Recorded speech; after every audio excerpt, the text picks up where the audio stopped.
네, 한 주 동안 강원도 내에 있었던 주요 소식을 짚어보는 강원 주간 핫이슈 시간입니다. 스튜디오에 홍승영 기자 나와 있습니다. 안녕하십니까? 안녕하세요. 네, 이제 선거가 2주도 채 남지 않았고 이제 유권자분들은 슬슬 후보자의 공약이나 이력사항들을 면밀히 살펴서 투표하실 준비를 해야 할 것 같은데요. 먼저 선거 이야기부터 시작해 보겠습니다. 어떤 소식 준비하셨나요? 네, 우선 이제 지난 2일부터 선거 공식적으로 이제 선거 운동이 시작이 됐습니다. 네. 도내에 있는 8개 선거구 후보자들이 도내 곳곳을 누비면서 이제 본격적으로 얼굴 알리기에 나섰는데요. 그런데 분위기는 좀 예전과 달랐다고 합니다. 보도 내용부터 확인하시죠. 이른 아침부터 시내 주요 교차로들이 분주합니다. 각 정당을 상징하는 형형색색의 홍보물들이 내걸렸고 후보들은 저마다의 방식으로 지지를 호소합니다. 선거 유세차와 지지자들을 대거 동원한 길거리 운동도 곳곳에서 펼쳐졌습니다. 다만 코로나19로 침체된 사회 분위기를 감안해 흥겨운 선거송과 확성기를 이용한 큰 소리의 선거운동은 자제하는 모습이었습니다. 이날 공식 선거운동에 나선 후보는 도내 8개 선거구에 모두 37명. 이번 선거의 초대 관전 포인트는 보수가 수성하느냐 아니면 진보가 반격하느냐입니다. 4년 전 20대 총선에서 보수 진영은 8개 선거구 중 7곳에서 승리했습니다. 19대 총선에서는 보수 여당이던 새누리당이 9개 선거구를 싹쓸이했습니다. 하지만 2017년 19대 대선 당시 도내에서는 민주당 문재인 후보가 34.1%로 자유한국당 홍준표 후보를 4.1% 차이로 앞섰습니다. 다음에 열린 지방선거에서는 최문순 도지사를 비롯해 도내 18개 시장 군수 중 11명이 더불어민주당에서 당선됐습니다. 공식 선거운동이 시작된 2일 아침, 유권자들의 이목을 끌어야 할 유세 현장이 차분하다 못해 썰렁한 모습입니다. 신나는 선거송과 선거운동원들의 율동 대신 지지를 호소하는 연설만 이어집니다. 한 후보는 유세차를 버리고 아예 바닥으로 내려왔습니다. 출근길 지나는 차량을 향해 연실, 큰절을 합니다. 코로나19 여파에 따른 사회적 거리두기에 차분한 선거운동을 택한 겁니다. 유세 대신 유권자 속으로 좀 더 깊게 들어간 후보들도 있습니다. 후보자 손에는 자신을 알리는 명함 대신 방역기와 집게, 비닐봉투가 들렸습니다. 시장을 찾아 소독을 하는가 하면 길거리에서 쓰레기를 주우면서 유권자들과 소통하기도 합니다. 또 인원을 최소화해 선거구를 뛰어다니며 유권자들을 만나는 마라톤 유세를 선택한 후보도 있습니다. 네, 보도 내용 보고 오셨는데요. 취재기자 연결해서 조금 더 자세한 이야기 들어보겠습니다. 성기석 기자 전화 연결되어 있습니다. 성기석 기자, 현장 분위기가 어땠는지 전해주시죠. 네, 요즘 출퇴근길마다 거리 분위기가 많이 달라진 점 느낄 텐데요. 네. 20대 총선이 공식 선거운동이 시작됐습니다. 선거운동 기간은 선거일 전인 14일 자정까지입니다. 그때까지 후보들은 선거운동원들과 현수막 등 각종 홍보물, 확성기 등을 이용해서 선거운동을 펼칠 수가 있습니다. 요즘 주변에서도 많이 돌아다니는 거 보실 텐데요. 여야 각 정당은 강원도 8개 선거구 대부분을 휴박빙 지역으로 분류를 하고 있는데요. 그것 때문에 이번 선거는 그 어느 때보다 뜨거운 선거전이 예상이 되고 있습니다. 하지만 선거운동 초반 분위기는 상당히 조용한 편입니다. 코로나19로 인해 침체된 분위기를 각 후보 캠프가 감안하고 있는 건데요. 후보들은 요란한 선거송보다는 봉사활동이나 이색 선거운동 등을 통해서 얼굴 알리기에 주력하고 있습니다. 또 후보자들은 특색 있는 공약 발표에 속도를 내고 있는데요. 각 지역 주요 현안을 담은 공약을 알려서 유권자들의 표심을 확실히 잡겠다는 게 그들의 전략입니다. 21대 총선이 공식 선거운동이 시작된 가운데 선거까지 남은 12월 동안 과연 어느 후보가 유권자들의 한 표를 잡게 될지 관심이 모아지고 있습니다. 네, 오늘 말씀은 여기까지 듣겠습니다. 고맙습니다. 네, 홍 기자. 이제 선거가 얼마 남지 않았습니다. 4월 2일부터 14일까지 공식 선거 기간이고 여기에 후보자뿐만 아니라 유권자까지 선거 운동을 할 수 있잖아요. 여기에 대해서 유의할 점이 있다면 어떤 부분들이 있을까요? 네, 말씀하신 대로 이 유권자들은 이 기간 동안에 인터넷이라든지 네. 문자 메시지를 이용한 선거 운동을 할 수 있습니다. 또 지지하는 후보자의 자원봉사자로 참여하는 것도 가능한데요. 그러나 자원봉사의 대가로 수당이나 실비를 요구하거나 받을 수는 없습니다. 또 모자나 어깨띠 등 그 소품을 활용한 선거 운동은 후보자와 그리고 배우자, 그리고 선거 사무장, 선거 사무원만 가능하니까 좀 유의를 하셔야 할 것 같고요. 네. 또 이제는 많이들 알고 계시긴 하지만 이 기표소 안에서는 투표 용지를 촬영할 수는 없습니다. 그리고 또 좀 이번 선거에 달라진 것도 있는데요. 4년 전인 20대 총선까지는 네. 선거 당일에 이제 선거 운동을 금지하는 조항 때문에 기표소 앞에서 투표 인증샷을 찍어 올릴 때 손가락 사용을 하는 것이 이제 불법이었습니다. 뭐 네. V 표시나 엄지척 그쵸. 같은 그런 손동작이 특정 기호를 연상시킨다는 이유에서였는데요. 지난 19대 대통령 선거 때부터 이 선거 당일에도 인터넷이나 문자 메시지를 활용한 선거 운동이 가능해졌고 SNS에 숫자를 약간 뜻하는 그런 사진이나 뭐 지지 후보를 뽑아달라는 이런 글을 올리는 것도 허용되게 됐습니다.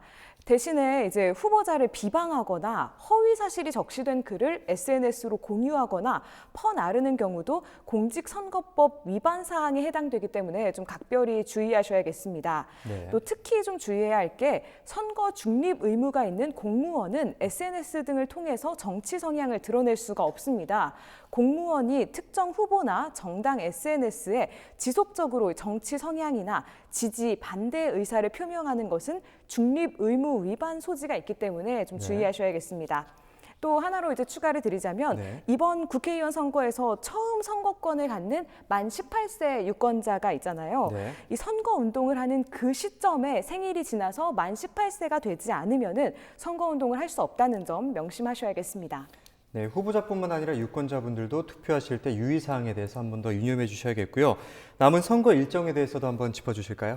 네, 오는 14일까지 선거 운동이 가능하고요. 네. 또 국내에서 투표용지를 가장 먼저 받는 유권자는 거소투표 대상자인데요. 5일부터 자신이 머무는 자택이나 병원에서 우편으로 투표용지를 받게 됩니다. 이 기표한 투표지는 선거 당일까지 관할 선거관리위원회에 도착되도록 발송을 해야 하고요. 7일부터 나흘간은 배 위에서 팩스 전송 방식으로 선상투표가 진행이 됩니다. 사전투표는 10일과 11일 이틀에 걸쳐서 실시가 되는데요. 선거에는 누구나 사전투표를 할 수 있고 따로 신고할 필요는 없습니다.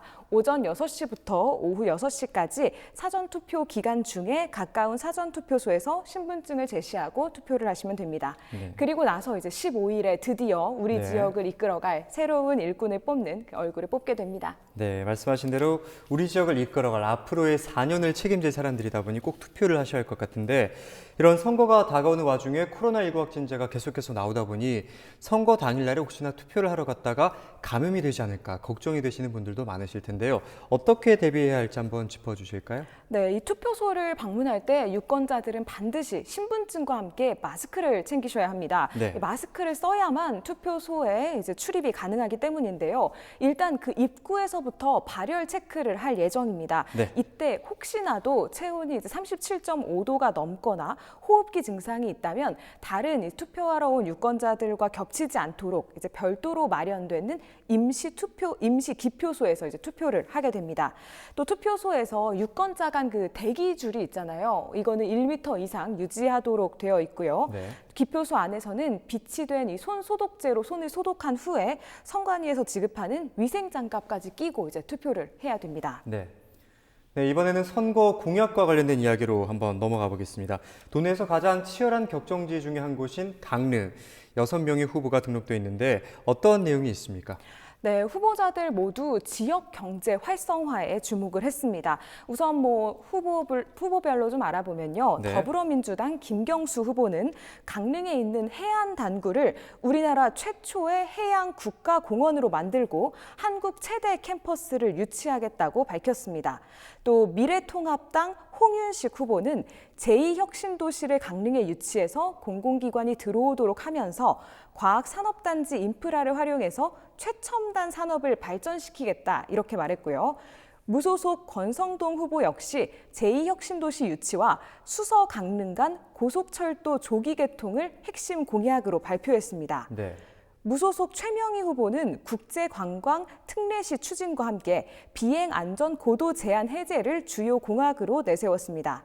또 이 밖에도 국가혁명 배당금당 전역 후보는 18세 이상에게 매월 150만 원 지급을, 민중당 장지창 후보는 상속과 증여에 30억 상한제를 시행하겠다고 밝힌 상황입니다. 네, 후보들에 대한 공약에 대해서 말씀을 해주셨는데 이번에는 20년 만에 분구가 된 춘천이 또 이번 선거의 새로운 변수라고 할 수 있잖아요. 그 과정에서 잡음도 많이 들렸었는데 춘천시, 철원군, 화천군, 양구군 갑 지역의 공약은 어떠한 공약들이 있습니까? 네, 우선 더불어민주당 허영 후보는요. 네. GTX 광역 급행 철도망을 춘천까지 연결하고 또 춘천 호수 국가정원 지정을 추진합니다. 또 미래통합당 김진태 후보 역시 GTX 추진과 제2혁신도시 유치를 대표 공약으로 꼽고 있습니다. 정의당 엄재철 후보는 코로나19 극복을 위한 재난기본소득 도입을 1호 공약으로 내놨습니다. 네. 국가혁명 배당금당의 한준모 후보는 결혼수당으로 1억 원을 지급하겠다고 밝혔습니다. 네, 그렇다면 이번엔 춘천시, 철원군, 화천군, 양구군, 을로 한번 넘어가 보겠습니다. 아무래도 접경 지역에 있다 보니 접경 지역 활성화에 대한 공약들도 많이 쏟아지고 있는 상황이죠? 네, 그렇습니다. 더불어민주당의 정만호 후보의 경우에는 네. 주민등록법 개정을 주요 공약으로 꼽았는데요. 군인 주소지 이전을 의무화해서 지역에 좀 보탬이 되도록 하겠다는 겁니다. 또 미래통합당 한기호 후보는 실효성 있는 접경지역 특별법 개정을 강조했습니다. 군인에 대한 교부금 확대 등 지속적인 접경지역의 지원과 활성화 방안을 마련하겠다는 겁니다.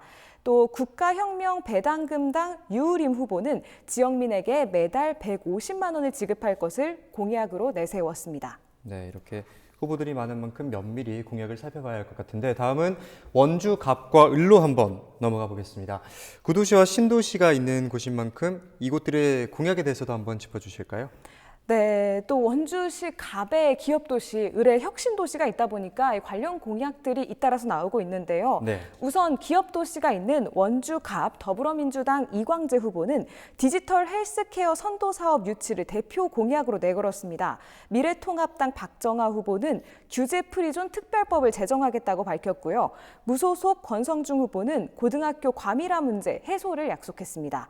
또 우리공화당 이강범 후보는 국회의원 세비를 절반으로 감축하고 국가혁명 배당금당 정상균 후보는 결혼수당 1억 원 지급을 공약으로 내걸었습니다. 네. 원주시 을 선거구는 혁신도시를 중심으로 하는 만큼 또 여러 가지 공약이 나오고 있는데요. 더불어민주당 송기현 후보는 벤처기업이 혁신도시에 들어오게 하는 것뿐 아니라 네. 이를 뒷받침할 청년 벤처 창업 투자 기업까지 육성하겠다고 강조했습니다. 네. 미래통합당 이강우 후보는 혁신도시 내 바이오 산업 연구 개발 시설을 유치하고 바이오 특구를 조성하겠다고 대표 공약으로 내걸었고요. 민생당의 안재윤 후보는 제2혁신도시를 방곡동 주변에 유치하겠다고 말했습니다. 네. 이 밖에도 우리공화당 현짐섭 후보는 관광벨트 건설을, 민중당 이승재 후보는 상위 1% 자산가의 불법 자산 환수를 공약으로 내걸었습니다. 마지막으로 국가혁명 배당금당 정성호 후보는 긴급 생계비 1억 원을 현금 지원하겠다고 밝혔습니다. 네, 이렇게 공약들 가운데서 당선자는 공약 이행도 참 중요할 것 같습니다. 이어서 저희 헬로티비 뉴스에서도 매일 선거와 관련된 소식들을 다루고 있으니까요. 또 유튜브 헬로 강원에서도 후보자 인터뷰를 찾아보실 수 있으니 우리 도민분들의 많은 관심 부탁드립니다. 이어서 다음 이야기로 넘어가 보겠습니다. 네, 코로나19 사태가 장기화되면서 정부와 강원도가 재난지원금을 지급하겠다고 발표했었죠. 네. 또 도내 일부 시군들도 잇따라서 대책을 내놨는데요. 보도 내용부터 확인하시죠. 장기화된 코로나19 사태로 거리에 사람들이 줄었습니다. 손님이 끊기고 일자리까지 사라지면서 지역 중소상공인과 취약계층의 삶은 더욱 피폐해졌습니다. 말도 못하지. 길에 차가 없는데. 3분의 1도 안 되고. 점심시간인데 동네 차가 없다. 다 우리 식구들 차다. 위기를 극복하고 주민 생활 안정을 돕기 위해 정부와 지자체가 긴급 재난지원금이라는 특단의 대책을 내놨습니다. 먼저 정부는 소득 하위 70%에 해당하는 모든 가구에 100만 원씩 지급합니다. 강원도도 지역 소상공인과 실업급여 수급자, 기초연금 수급자 등을 위한 긴급 추경을 편성합니다. 취약계층 30만 명에게 1인당 40만 원씩 생활 안정자금을 제공하기 위해서입니다. 네, 보도 내용에 의해서 하나씩 좀 짚고 넘어가 봐야 할 것 같은데요. 이 재난지원금, 정부가 지원하는 게 있고 또 지자체에서 또 지원하는 게 있는데 그렇다면은 이중으로 이 지원금을 받을 수 있는 겁니까? 네, 결론부터 말씀드리자면 알 수가 없습니다. 네. 중복 지원과 관련된 내용은 각 지자체가 어떤 결정을 하느냐에 달려 있는 건데요. 우선 말씀하신 대로 이 정부가 국민들을 소득 수준으로 분류했을 때 상위 30%를 제외한 70% 국민들에게 최고 100만 원의 지원금을 지급하겠다고 밝혔죠. 네. 올해 3월 건강보험료를 기준으로 잡고 있는데요. 이 정부가 이제 별도로 지원금을 주기로 약속한 강원도 내에도 몇몇 지자체들이 있는데 이런 지자체 경우에는 지자체가 재원을 더 보태서 다른 규모로 지원을 할 수는 있지만 네. 지역 사정에 따라서 좀 약간 조정을 할 수 있다 이런 입장을 밝힌 상황이어서 뭐 앞으로 아직 상황이 지자체가 중복 지원을 할지 이건 네. 좀 더 지켜봐야 할 것 같습니다. 네, 중복 지원은 지자체의 결정에 달렸다. 참 지자체로서는 예산이 한정되어 있기 때문에 또 이런 사회적인 충분한 논의가 이루어져야 할 것 같은데 어떤 상황이 진행되고 있는 건가요? 네, 우선 이 정부 재난지원금이 정부가 필요 예산의 80%를 부담하고 나머지 20%는 지역에서 부담하는 것을 주요 골자로 잡고 있습니다. 이 강원도 같은 경우를 따져보면요. 네. 생활안정지원금 지급을 위해서 1,200억 원 규모의 예산을 지금 편성을 해야 하는 상황입니다. 네. 여기에다가 이제 정부가 지원하는 이 긴급 재난지원금의 20%까지 지금 떠안게 된 상황인데요. 이 경우에는 약 700억 원의 재원을 좀 더 마련해야 할 수도 있는 상황입니다. 네. 생활과 관련된 부분이다 보니 또 이제 도민들의 관심도 더욱더 높은 것 같습니다. 다음 이야기로 넘어가 보겠습니다. 또 훈훈한 소식이 들렸습니다. 어떤 소식인가요? 네, 지난 1일 전국에 있는 모든 소방관들이 지방직에서 국가직으로 전환이 됐습니다. 강원도에 있는 소방관 4천여 명도 국가직으로 전환이 됐는데요. 보도 네. 내용부터 보고 이야기 마저 나눠보시죠. 거대한 화염이 도심까지 덮친 지난해 4월 동해안 대형 산불 발생 현장. 생명을 위협받는 상황에서 소방관들은 화염을 뚫고 진화 작업에 나섰습니다. 당시 투입된 소방관은 2천여 명. 강원도 여력만으로는 감당하기 어려워 전국의 소방력이 동원된 겁니다. 이렇게 전국의 소방력이 한 재난 현장에 투입된 건 지난해 동해안 대형 산불이 처음입니다. 1일부터 전국 모든 소방관들이 국가직으로 전환되면서 이 같은 재난 대응은 더욱 빨라질 것으로 기대됩니다. 국가직 전환 시행 첫날, 진영 행정안전부 장관이 강릉을 찾았습니다. 지난해 발생한 동해안 산불이 국가직 전환의 중요한 계기였기 때문입니다. 이번에 국가직으로 전환되는 소방공무원들은 도내 4천여 명을 포함해 모두 5만 2천여 명. 정부는 소방공무원들의 치료와 치유를 맡을 전문 시설을 우선 추진하기로 했습니다. 네, 그동안 소방관의 처우를 좀 개선해달라는 우리 국민들의 청와대 청원도 잇따랐고요. 하지만 여기서 또 짚고 가야 할 것이 국가직 전환에 대해서 잘 모르시는 분들도 계실 것 같은데요. 국가직으로 전환이 된다면 구체적으로 달라지는 것들이 어떤 것들이 있습니까? 네, 이제 원래 소방관의 98%는 지방자치단체에 소속된 지방직 공무원이었습니다. 네. 대부분의 소방 예산을 지방비로 충당을 했었는데 그러다 보니까 이제 지자체의 상황에 따라서 인력이나 장비 등 이 여건이 조금씩 차이가 났던 겁니다. 예를 들면 피복비라든지 출장비 등 이 소방관 한 명당 드는 연간 경비가 서울이나 다른 지방이 좀 뚜렷하게 차이를 보여왔던 건데요. 네. 국가직으로 이번에 이렇게 전환이 되면서 예산을 국비로 사용하게 됩니다. 이러면은 이제 지역별 편차 자체가 좀 해소가 될 수 있고요.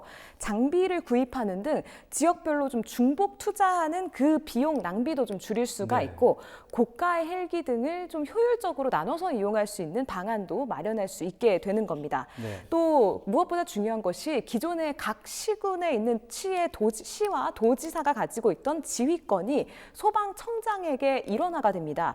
이러면 이제 재난 대응이 조금 더 신속해질 수 있는 건데요. 이 예를 들면은 뭐 지난해 4월에 강원도 동해안에서 대형 산불이 발생했었잖아요.